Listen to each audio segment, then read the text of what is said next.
എന്റെ കൃഷ്ണ, യശോദമ്മയ്ക്ക് അമ്പാടിയിൽ എന്താ ജോലി എന്നോ? നല്ല പാകായി. ബലരാമേട്ടനെ പോലെ വെളുക്കാൻ ഈ കറുമ്പന് കാലത്ത് തന്നെ വാകച്ചാർത്ത്. അത്താഴം കഴിഞ്ഞാൽ അമ്പിളിമാമനെ പിടിക്കാൻ തോട്ടിയുണ്ടാക്കല്.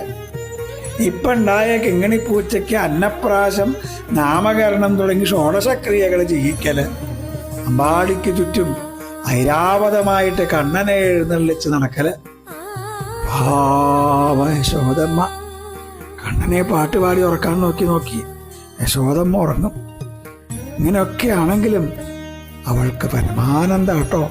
കണ്ണൻ കൂടെയുള്ളപ്പോ ആർക്കാ ആനന്ദം ഇല്ലാത്തത് അല്ലേ? പരമാനന്ദത്തിന്റെ സാന്ദ്രഭാവല്ലേ പൊന്നുണ്ണിക്കണ്ണൻ. കൃഷ്ണ ഗുരുവായൂരപ്പ.